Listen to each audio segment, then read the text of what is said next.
Moi, j'ai voulu regarder la réalité en face. C'est cela, oui. Je n'ai jamais eu de compte à l'étranger, ni maintenant, ni avant. Ta gueule! Je ne voulais pas qu'on prenne une photo de moi au petit matin, glauque. Je tiens à dire que c'est un mensonge. Les sbroufs, c'est vous! Du calme, camarade! La République, c'est la fermeté dans l'application de la loi. J'hallucine. Mais je sais pas pourquoi tu t'énerves. C'est que les affaires privées se traitent en privé. Je vais vous faire une confidence. Je me lève le matin et je me couche le soir. Tu fermes ta petite bouche, tu me parles de politique. Bienvenue dans ce 68e numéro de l'Hebdo Politique, une émission spéciale enregistrée au Parlement européen de Strasbourg avec l'un de nos eurodéputés d'Île-de-France. L'Hebdo Politique, Nicolas Kirillovitz. Christine Revaud-Dallon, Bonnefoy, bonsoir. Bonsoir. Vous êtes née le 10 novembre 1971, vous avez donc 43 ans, mère de 2 enfants. Vous vous êtes engagée au sein du Parti Socialiste en 1995, vous participiez alors à la campagne présidentielle de Lionel Jospin. Localement, vous êtes implanté dans le Val-de-Marne, plus précisément à Villejuif, une ville qui a été pendant des décennies un bastion du communisme avant de basculer à droite récemment. Est-ce que cela fait de vous un membre de l'aile gauche du Parti Socialiste? Faites-vous partie des frondeurs, comme on les appelle au sein de l'Assemblée nationale en tout cas? Pas du tout, pas du tout. J'ai toujours été fidèle à François Hollande et je suis proche de sa sensibilité qui est conduite par Stéphane Le Foll, l'actuel porte-parole du gouvernement et ministre de l'Agriculture. Je suis absolument pas frondeur et je suis en total soutien avec la politique du président et du gouvernement. Et oui, je suis une militante depuis 1995 dans une ville qui est toujours très à gauche. Les élections départementales ont vu les 2 conseillers départementaux communistes élus. Je parlais des municipales pour le basculement. Oui, mais c'est important parce que en fait, le basculement, si on parle un petit peu de politique locale, on se rend compte que c'était une association de 4 listes, une effectivement UMP, une liste UDI, une liste de gauche et une liste conduite par Alain Lipietz. Donc la majorité aujourd'hui est certes à droite, mais c'est faite dans des conditions qui sont un petit peu particulière et à mon avis la sociologie politique de la ville est toujours marquée à gauche, en tout cas les élections départementales l'ont démontré. En mai 2014, vous avez été élu eurodéputé d'Île-de-France. Vous êtes également conseillère régionale d'Île-de-France depuis plus de 10 ans. Avec vous, nous aborderons une actualité européenne grave, les drames survenus récemment en Méditerranée. Nous parlerons également de transport puisque vous siégez au sein de la commission transport et tourisme ici au Parlement. L'Hebdo Politique sur Sensation. Mais avant, on commence avec cette émission, avec le Money Time, une série de questions-réponses rapides. Le but, apprendre à mieux vous connaître et connaître votre point de vue sur quelques points de l'actualité. Le moment est venu de remplir sa déclaration d'impôt. D'après un sondage Odoxa, les Français plébiscitent la déclaration en ligne. Ils sont 84% à estimer que c'est une bonne chose. Vous êtes plutôt télédéclaration ou déclaration sur papier? Télédéclaration en ligne et je l'ai faite ce week-end. Et pourquoi plus? C'est parce que c'est un côté pratique? C'est extrêmement pratique, ça permet, on peut la modifier si on fait des erreurs. En plus, moi j'étais dans une nouvelle configuration, devenue députée européenne avec une indemnité qui arrive de Bruxelles et un prélèvement à la source. Donc c'était très compliqué. J'ai passé mon temps à envoyer des mails au service des impôts de la ville. Ils m'ont répondu. Donc je trouve ça très très bien et je suis pour la télédéclaration en ligne. 19 ans après la fin du service national, François Hollande veut expérimenter le service militaire volontaire. La discipline militaire, est-ce que c'est la solution pour aider les jeunes en difficulté ou qui ont perdu leur repère dans la société française?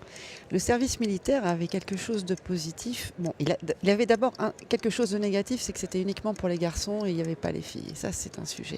En revanche, il avait quelque chose de positif, c'est qu'il permettait de voir parmi les jeunes ceux qui avaient des difficultés scolaires, ceux qui ne savaient pas lire, qui est quelque chose que l'on ne fait plus. Et au-delà de la discipline militaire, je noterais plutôt l'aspect du sens collectif qui peut être intéressant et qui peuvent intéresser des jeunes, que ce soit des garçons ou des filles. Donc je ne suis pas contre, mais question de discipline militaire, je pense que ça va plus loin que ça. Le sens de l'intérêt général peut être apporté dans ce service qui est proposé aujourd'hui. Autre sujet qui n'a rien à voir, quel est le dernier livre que vous avez lu? Si vous avez le temps de lire encore. Je suis en train de lire le dernier Fred Vargas et il est passionnant. Au PS, quelle est votre personnalité préférée pour la présidentielle de 2017, même si c'est dans François longtemps? Hollande. François Hollande. La question a été posée en tout cas aux sympathisants de gauche pour l'Institut IFOP. C'est l'actuel Premier ministre Manuel Valls qui a été le plus souvent cité. Il devance Martine Aubry et François Hollande. C'est en ce moment, en tout cas c'est bientôt le Festival de Cannes. Qui est président de jury cette année, le savez-vous? Alors attention, il y a un piège, parce que c'est pas un président de jury. C'est une femme alors? Non, C'est un deux. collectif? Oui, Je l'ai lu et je l'ai oublié. C'est un léger piège, ils seront deux puisqu'il s'agit de deux frères, les réalisateurs Ethan et Joel Cohen. Génial. Exactement. J'adore. 70 ans après le premier vote des femmes, d'après un sondage IFOP, 95% des Français seraient favorables à ce qu'une femme accède à l'Elysée. Mis à part vous, quelle serait pour vous la meilleure présidente de la République? Non, certainement pas moi. Et puis pour l'instant, François Hollande est un excellent candidat. Et puis Pas on pour cette verra. fois-ci alors. Pas pour cette fois-ci, non. Mais On a pour loupé les le prochaines coche en fois, on 2007 verra. peut-être. Ah, les Français en ont décidé autrement. Pourtant, on avait une candidate qui avait fait une sacrée campagne. Dans un rapport remis au ministre du Mais j'espère Travail qu'aux États-Unis, Hillary Clinton l'emportera. en 2016, d'après un rapport remis au ministre du Travail, les agents d'entretien, les aides à domicile et les enseignants forment le top 3 des métiers qui vont le plus recruter en 2022. Estimez-vous que le système scolaire est aujourd'hui adapté pour répondre aux demandes des futures professions? Le système scolaire est en train d'évoluer et on est en train de faire une place plus importante en termes aussi de valorisation de tous les métiers de l'apprentissage. Il va falloir continuer dans ce sens-là. Ce qui m'étonne, c'est qu'il n'est pas du tout fait mention de tous les métiers de l'ingénierie, alors que c'est vraiment un secteur dans lequel il y a beaucoup de recrutement et vers lequel les jeunes hommes et les jeunes femmes vont de plus en plus. Et ça, j'en suis très satisfaite parce que ça va dans le sens aussi des investissements publics qui sont mis en place pour tout un tas de constructions, mais y compris dans les transports, mais on en parlera plus tard. L'hebdo politique, Nicolas Kirillovitz. Alors pour ce premier thème de l'hebdo politique enregistré au Parlement européen de Strasbourg, on va aborder l'actualité tragique qui secoue régulièrement l'Europe. Je parle bien sûr des drames qui surviennent en Méditerranée. Depuis le 1er janvier, près de 1800 personnes, des migrants clandestins y ont trouvé la mort. Pire, depuis le début des années 2000, ce serait à peu près 22 000 personnes qui seraient mortes en tentant de gagner l'Europe. Quand vous entendez de tels chiffres, qu'est-ce que ça vous inspire, vous, en tant qu'élue européenne convaincue? Est-ce qu'il y a une forme de honte qui s'installe vis-à-vis du continent que vous défendez? Alors, vis-à-vis du continent, non. Une honte, c'est oui. Une honte, oui. Moi, je ne parlerai pas de migrants clandestins. Ils ne sont pas clandestins. Simplement, aujourd'hui, la difficulté, et c'est tout le débat que nous avons en ce moment au sein de l'hémicycle, c'est de reparler et de lever ce tabou de l'immigration légale. Quand on parle, et la Commission européenne le propose, un certain nombre de gouvernements, mais malheureusement pas l'ensemble du Conseil, et c'est pour ça qu'on a une position un peu difficile aujourd'hui, c'est qu'on a un Conseil qui est partagé et qui ne va pas assez loin, pour mettre en place des visas humanitaires. Et qui dit visa humanitaire, on ne parlerait plus d'immigrants clandestins ou d'immigration illégale. Il y a une vraie prise de conscience de la part des députés européens et c'est la raison pour laquelle on dépose une résolution pour vraiment inciter et le Conseil et la Commission à aller plus loin dans les mesures d'urgence, mais pas uniquement les mesures d'urgence, parce que sinon on continuera. On avait fait déjà cette actualité malheureuse et tragique pendant les fêtes de fin d'année, qui est le moment difficile, et là on revoit ça, et ça va se poursuivre. Voilà, ça va se poursuivre pendant toute l'année, puisqu'on a fini la période un petit peu compliquée de traversée en mer en termes de climat, et donc ils vont continuer à venir, et il ne faut plus qu'ils puissent prendre ces bateaux qui sont absolument pas faits pour une traversée en mer, et il faut qu'ils puissent prendre des bateaux qui soient des bateaux européens, des États membres qui les accompagnent et avec lesquels il y aura eu un suivi et des systèmes de visa humanitaire. C'est la proposition que nous faisons et j'espère qu'elle sera entendue. Pierre Moscovici, ancien ministre et commissaire européen aux affaires économiques et financières, a déclaré après ces drames que l'Europe n'était pas responsable. Est-ce que vous le pensez également? Alors quand on dit l'Europe, on parle de qui et de quoi? Parce qu'en fait, ce qui se passe, c'est que Frontex, qui est uniquement en charge de l'opération Triton et dont le rôle au départ était simplement la question de la police aux frontières et absolument pas l'accueil des réfugiés. Alors que Mare Nostrum, qui était une opération italienne et pas européenne, était, elle, vraiment en charge de l'accueil des réfugiés et en plus en haute mer. Mais l'Europe finance l'agence Frontex qui s'occupe donc de l'opération Triton par le biais des financements des États membres. Or, tous les États membres ne contribuent pas. Donc, quand le Conseil a décidé de multiplier par 3 son budget sur l'agence Frontex et de renforcer ses missions et d'aller au-delà de la police de sécurité aux frontières et de mettre également en place une réelle politique d'accueil des réfugiés, c'est une bonne chose. Multiplier par 3, c'est une bonne chose. Mais la difficulté, c'est qu'on n'a toujours pas la participation de tous les États membres. Et donc, quand on dit l'Europe n'est pas responsable, c'est vrai parce que la Commission fait son job. Simplement, la Commission fait son job en fonction de l'enveloppe budgétaire qui lui est donnée par les États membres. Et là, et je ne pointe pas la France. L'Europe n'est pas responsable, mais les Européens. Mais certains gouvernements d'États membres, pas forcément les Européens. Après, il faut voir peut-être citoyen par citoyen, et en même temps, c'est pas eux qui conduisent la politique européenne. Mais là, il y a une réelle responsabilité d'un certain nombre d'États membres, et je trouve intéressant que certains médias européens commencent à pointer ces États qui ne participent pas, qui ne veulent pas prendre leur part dans cet accueil des réfugiés et qui continuent à dire qu'ils ne prendront pas de demandeurs d'asile. Là, quand on dit l'Europe est responsable, ce n'est pas l'institution européenne, Commission ou l'institution européenne, Parlement européen qui est très clair là-dessus. C'est vraiment un certain nombre d'États membres de cette Union qui ne jouent pas le jeu au sein du Conseil. Vous pensez aux États notamment du nord de l'Europe principalement et de l'Est? Il y en a malheureusement au nord, à l'Est et même au sud. Et au sud également? Oui. Malgré ce qu'on pourrait croire. Portugal, Espagne, vous avez vu leur positionnement, ils considèrent qu'ils ont suffisamment donné, ils ne veulent plus accompagner. Donc oui, il y a aussi le Sud. Alors, vous l'avez rapidement évoqué. Et des gouvernements, quelle que soit leur couleur politique. Vous l'avez rapidement évoqué. Après les nouvelles catastrophes intervenues, les dirigeants européens se sont réunis et ils se sont parvenus notamment à se mettre d'accord sur le triplement des moyens financiers accordés à la mission Triton en Méditerranée. Cette mission qui vise à assurer la surveillance des frontières maritimes du sud de l'Europe. 9 millions d'euros mensuels au lieu de 3 précédemment. Jean-Claude Juncker, le président de la Commission européenne, a déclaré « J'aurais voulu que nous soyons plus ambitieux ». Alors j'allais vous poser la question, est-ce que vous partagez ce point de vue? Oui. J'ai cru comprendre que oui. Oui, bien évidemment, c'est totalement insuffisant et surtout c'est qu'une des missions parmi beaucoup d'autres. Donc on ne règle pas la question.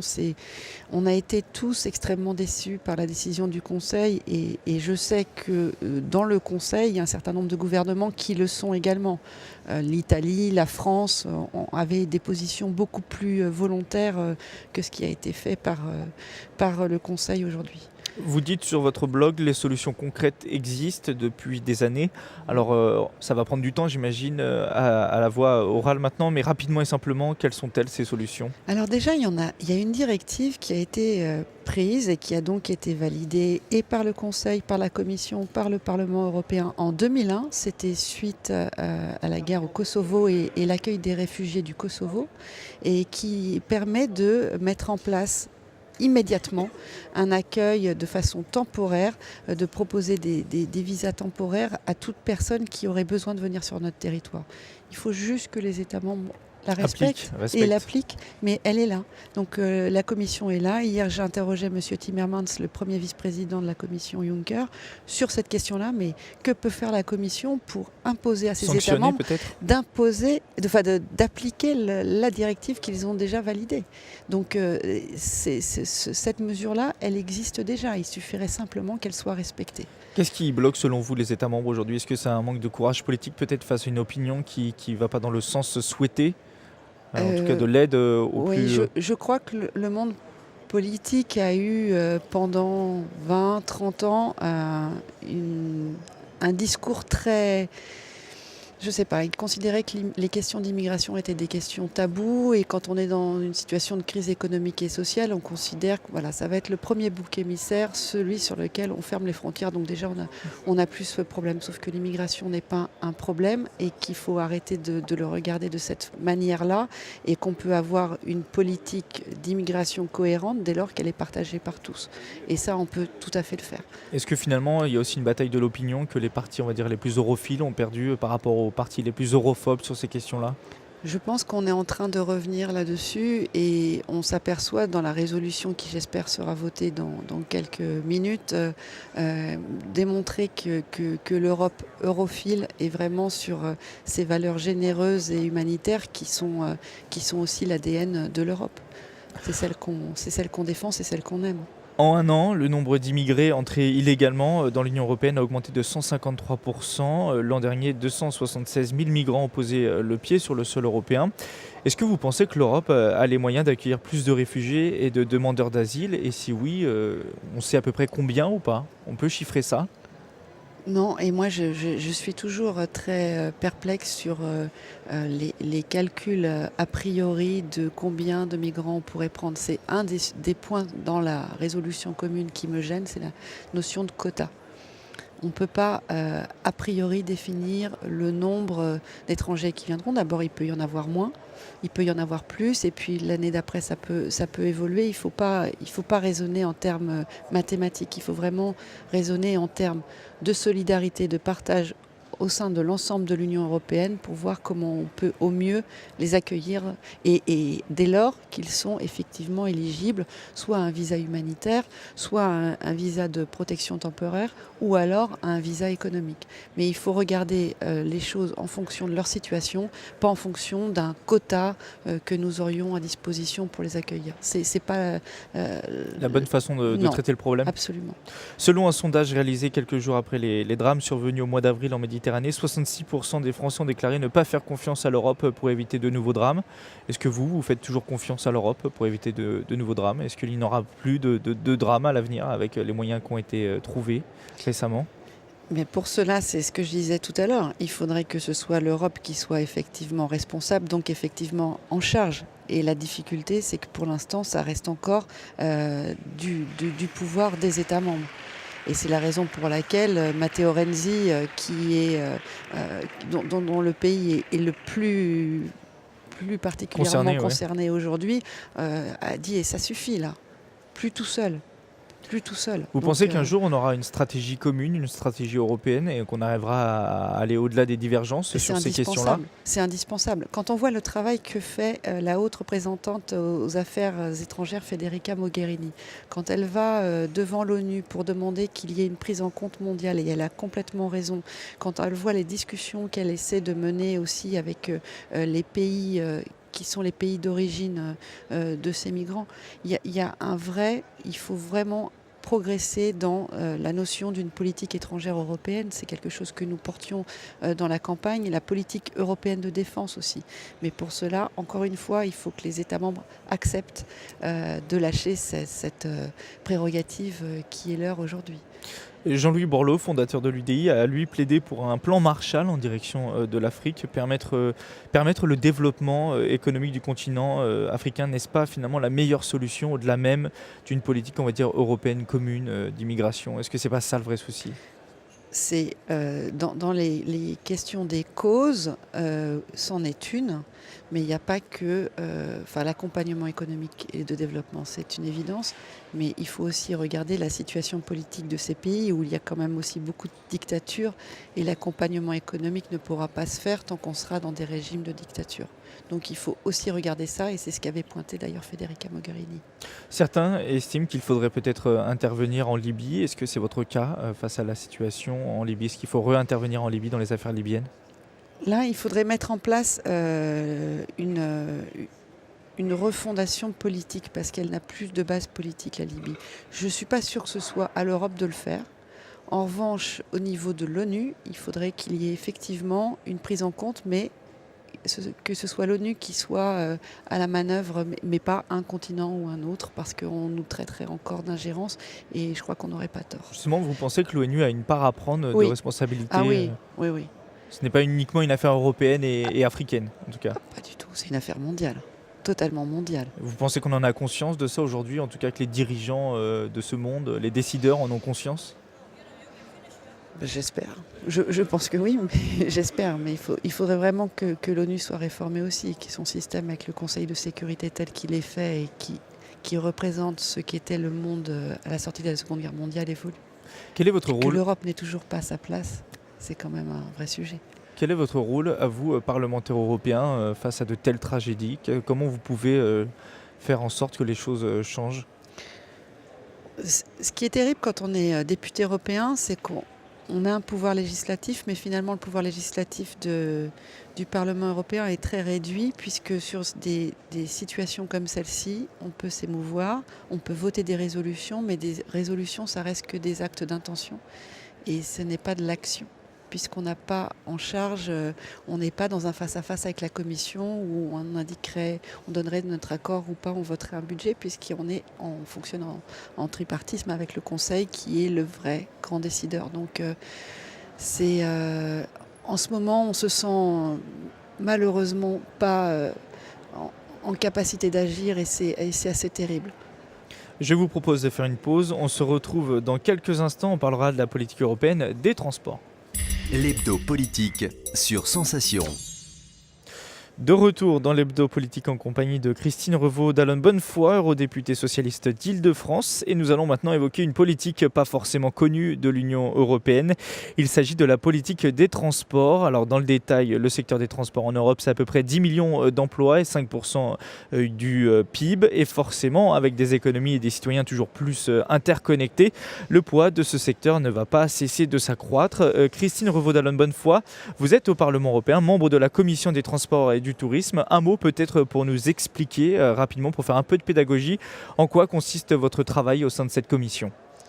Un mot, je ne vais pas y arriver. Non, un mot, ouais, je m'en doutais. Je ne sais pas pourquoi je m'en doutais, mais alors rapidement en tout cas. Les politiques des transports, il y a tellement de sujets évoqués. En ce moment, Les gros sujets alors? Alors, en ce moment, je suis shadow rapporteur, comme on dit, pour le groupe socialiste et démocrate sur toute la réforme du paquet ferroviaire qui est toutes les questions de normes, de sécurité, d'interopérabilité sur les chemins de fer européens. Et ensuite, nous allons aborder le volet politique de ce paquet ferroviaire. Donc ça, c'est un sujet qui est majeur puisque c'est l'avenir de tous les systèmes de rail qui peut y avoir en Europe. Et on se rend compte qu'on n'est encore pas arrivé au niveau du grand dessein qu'avait formé Jacques Delors, donc ça remonte, qui était qu'on ait des trains qui puissent circuler du sud du Portugal jusqu'au nord de la Suède. Donc avec des voies qui seraient les mêmes mêmes... Et bien aujourd'hui encore, on n'a toujours pas les mêmes tailles de voies, on n'a toujours pas les mêmes systèmes de signalisation de sécurité, etc. Donc là, on est en train d'avancer et je pense de faire un grand pas pour arriver vers cette capacité à pouvoir circuler facilement. Donc ça, c'est le volet ferroviaire. On est maintenant, et on est dans la préparation de COP21 à la fin de l'année, beaucoup sur des questions liées au développement durable. Alors le ferroviaire est une des réponses apportées à la lutte contre la pollution, mais dans le livre blanc des transports qu'on est en train de réviser, pour lequel les amendements seront présentés la semaine prochaine en commission, on fait un certain nombre de propositions pour avancer vers ces zones urbaines et non urbaines moins polluantes. Donc on agit sur les types de motorisation, on agit sur le type de transport qu'on va utiliser, privilégier les transports en commun plutôt que les voitures individuelles. On agit sur également les questions de taxes et les eurovignettes qu'on peut mettre en place pour faire en sorte que le financement des transports plus propre soit financé par ceux qui utilisent des véhicules qui sont moins propres. Donc pour faire clair, l'écotaxe qui n'a pas pu se faire en France, il faut qu'on trouve des moyens de parvenir à un système qui soit le système du pollueur-payeur qu'on valide complètement. Il y a aussi tout un tas de dimensions sociales qu'il ne faut pas oublier dans la politique des transports. On l'a vu en France ces derniers mois avec des grèves répétées des chauffeurs routiers. qui doit faire face à une concurrence totalement déloyale de chauffeurs routiers qui viennent de pays de l'Est hors Union européenne et qui sont payés à des salaires dérisoires, qui n'ont aucune protection sociale, qui dorment dans les cabines. Donc ça, c'est au niveau européen qu'on peut agir pour mettre en place une harmonisation sociale et un niveau de salaire minimum dans tout le territoire européen. Donc on traite de sujets extrêmement différents et extrêmement variés, mais qui sont au quotidien finalement de chaque Européen. Et c'est ça que j'aime dans les transports. Autant tout à l'heure on a évoqué une politique migratoire européenne inexistante, est-ce qu'il y a une vraie volonté d'une politique commune dans le domaine des transports aujourd'hui en Europe ? On a un certain nombre d'axes communs et c'est la raison pour laquelle il y a 2 programmes budgétairement très importants. C'est la question qu'on appelle Connecting Europe Facility, qui est un budget de la Commission qui permet d'abonder de façon très importante toutes les nouvelles constructions de rails. Je pense notamment au corridor, je ne sais pas si c'est un mot qui parle, mais ce sont ces grandes voies du rail qui vont du sud de l'Europe au nord de l'Europe, de l'est à l'ouest. Et notamment, il y a la ligne de corridor atlantique qui commence au Portugal, qui passe par Bilbao et qui relie ensuite Bordeaux et qui remonte après jusqu'à Londres si on prend l'Eurochannel. Ça, c'est un corridor pour lequel les financements européens ont été très importants. Et c'est une part sur laquelle, sans l'Europe, on n'y serait pas parvenu et on n'avancerait pas. Donc la part financière qui est donnée dans ce mécanisme est importante. Dans le plan Juncker, il va aussi y avoir un abondement de financement européen pour un certain nombre de projets. La France en a porté plusieurs, notamment le Lyon-Turin, qui est aussi une interconnexion entre 2 pays européens, le Charles de Gaulle Express, qui est un métro rapide entre l'aéroport Roissy-Charles de Gaulle et la gare de l'Est. Et puis, il y a un certain nombre d'autres projets qui seront financés dans le cadre du rapport Christophensen. Et pour l'Île-de-France, qui nous concerne plus particulièrement, sont proposés par la France le nouveau Grand Paris. Est-ce qu'un jour on pourra, ou alors c'est peut-être un rêve, mais relier le sud du Portugal à l'extrémité de l'est de l'Europe ? Oui, bien sûr. Ça, bien c'est sûr. en termes c'est de... prévu, C'est du long terme, c'est du moyen terme ? Non, je dirais du moyen terme. On a déjà des bouts de tronçons. Et là, on est en train de faire les nœuds les plus sensibles, mais qui sont fondamentaux, c'est ceux des passages des frontières. Et pour ça, il était vraiment important qu'on arrive à avoir un système commun de signalisation, de voies, etc. On aura des super TGV qui iront super vite ? Je ne suis pas sûre que le système du super TGV soit le meilleur. On en est un peu revenu. Je sais que le Japon a sorti un train à très très grande vitesse qui a battu le record du TGV français. Mais en réalité, plutôt que d'être dans l'ultra grande vitesse, il vaut mieux. Quand on dit ultra grande vitesse, c'est au-delà de 350 km/h. Si déjà on a des trains vitesse à plus de 250, ce serait déjà formidable dès lors qu'il y a une vraie interconnexion d'un pays à un autre. Et donc un jour, ce ne sera pas bête de penser qu'on puisse partir en vacances avec un train pour aller au sud du Portugal en partant de Paris, par exemple ? Ah non, pas du tout. Ce sera envisageable. Bien sûr. Élément central de la politique européenne en matière de transport, c'est le réseau transeuropéen de transport, un programme qui vise à développer les infrastructures de l'Union européenne. 30 projets ont été ciblés. Alors le plus connu pour nous Français, c'est forcément la ligne ferroviaire qui doit permettre de relier Lyon à Turin. Un projet critiqué qui, à l'image de la plupart de ceux qui ont été lancés, considéré trop coûteux, parfois inutile. Est-ce que vous pensez que ces projets-là sont indispensables, qui sont bons pour le développement de l'Union européenne ? Oui, et surtout celui-là. Quand on voit les émissions de pollution des transporteurs routiers qui traversent les Alpes pour rejoindre notamment transporteurs qui viennent d'Espagne pour aller en Allemagne et qui passent par le Lyon-Turin, comme c'est souvent le cas, c'est insupportable. Et la construction du tunnel qui permettra de relier par fret. Donc là, je pense au remplacement des camions sur cette partie-là de la France et de l'Italie est fondamental. Donc en termes de développement durable, c'est un vrai gros et beaux projets. En termes d'investissement, oui, c'est un investissement lourd parce que construire un tunnel dans la roche, voilà, ça nécessite un coût. Mais est-ce qu'aujourd'hui, malgré tout ce qu'on avait entendu avant, on reviendrait sur le fait qu'on ait construit le tunnel sous la Manche ? Compte tenu de l'usage qui en est fait aujourd'hui, à la fois pour le transport routier et à la fois par le transport voyageur, non. Donc c'est vrai que c'est un énorme projet, mais en termes d'impact et d'effets positifs, il faut absolument aller jusqu'à son terme. Et je le Est-ce que vous soutiens. comprenez les gens qui disent qu'on leur dit tout le temps, il n'y a plus d'argent, la situation financière de l'Europe est compliquée, il faut réduire les déficits, la dette, et aujourd'hui on leur dit qu'un investissement peut coûter des milliards et que coûte, il faut aller jusqu'au bout. Est-ce que vous pouvez comprendre? Est-ce qu'il y a peut-être un manque de pédagogie également pour Je expliquer pense aux qu'il y a un gens? manque de pédagogie parce que dès lors qu'on fait de l'investissement public et dès lors qu'on fait de la construction, on crée de l'emploi et on crée du développement économique. Donc ce serait de rien faire et de tout arrêter qui nous mettrait dans une situation de non-retour. Mais au contraire, dès lors qu'on relance l'investissement, c'est comme ça qu'on va relancer l'emploi et qu'on va relancer la croissance. Donc c'est complètement faux d'avoir un autre raisonnement, d'après moi. Alors pour ceux qui n'y connaissent rien, quels sont les points faibles de l'Union européenne en matière de transport aujourd'hui? Là aussi rapidement, je vais vous demander de faire rapidement, même si ça doit être assez long, j'imagine. Les points faibles, c'est qu'on prend trop de temps. C'est que les décisions sont trop longues à prendre parce que, par exemple, sur cette histoire de paquet ferroviaire dont je parlais tout à l'heure, un trilogue, c'est on se met autour de la table, députés européens, Commission européenne et Conseil, en sachant que le Conseil a une présidence tournante, donc tous les 6 mois, on change d'équipe. On a commencé les trilogues sur le paquet ferroviaire en juillet dernier avec l'Italie. Il ne s'est rien passé pendant 6 mois parce que c'est en fonction de l'agenda des présidents, etc. Il ne s'est rien passé. Avec les Lettons, depuis le 1er janvier, ça a progressé puisqu'on a des réunions tous les mois.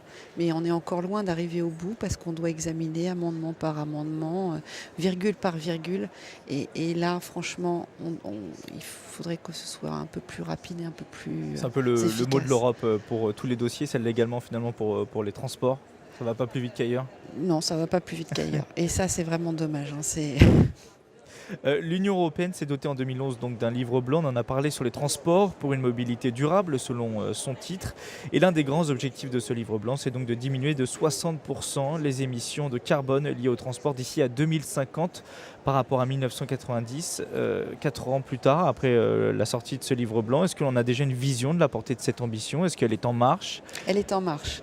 Elle est en marche, mais ce qu'on souhaite faire dans la révision du livre blanc, c'est l'amplifier. Et c'est Elle est plus longue que les 60%?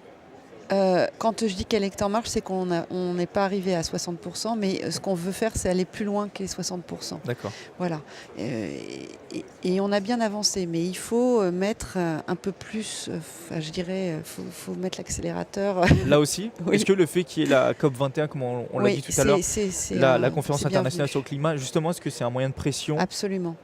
Est-ce que ça va pas absolument. être justement un effet d'annonce, puis une fois que... Non, pas du tout. Que la pas du conférence tout. internationale Sur sera tout un tas de secteurs et de technologies, on avance vraiment sur les types de carburants, sur les types de motorisation, sur l'usage des transports. Non, on a vraiment de quoi faire pour progresser. Et puis, il n'y a pas que les questions de transport qui sont liées aux questions COP21, toute la dimension énergétique et l'usage du charbon ou pas, qui dépasse vraiment pour le coup, les questions de transport doivent être revues aussi. Est-ce qu'une politique des transports moderne, on va dire environnementale, d'un point de vue environnemental efficace, est-ce que c'est aussi un moyen pour l'Europe de se réinventer dans un nouveau domaine et d'être à la pointe Moi, je pense. C'est ma conviction profonde. Ce qui est un peu dommage, c'est qu'on fonctionne en commission séparée, la commission environnement et la commission transport, et on devrait travailler ensemble. Parce que généralement, sur des rapports, soit l'un est pour avis et l'autre est saisi au fond, alors qu'on pourrait travailler ensemble et ça irait encore plus vite. Mais oui, c'est l'un des meilleurs atouts de l'Europe, c'est sa politique des transports. Pour avoir une vision claire des transports de demain, les transports de demain, c'est moins de routes, d'aérien et plus de ferroviaire et de maritime. Alors c'est très vulgarisé, mais est-ce que c'est ça grossièrement? Ce serait bien que ce soit comme ça. En tout cas, est-ce que c'est l'objectif en tout cas de la... C'est l'objectif et c'est le sens que nous prenons. Après, il faudra voir comment ça comment ça se passera. Un autre objectif, c'est aussi moins d'accidents et de morts sur les routes européennes. Est-ce que vous avez des objectifs d'un point de vue comme ça? Comment vous pouvez agir pour accentuer la sécurité sur les routes européennes? Alors on a voté un dispositif lundi ou mardi. Ce qui s'appelle le dispositif e-call, qui est un système qui sera dans tous les véhicules et qui permettra, dès lors qu'il y a une voiture accidentée, d'appeler automatiquement les pompiers, les urgences, etc.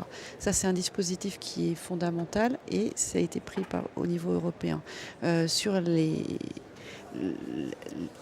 Il y a tout un tas de normes et de directives qu'on prend sur la question de la sécurité sur les routes.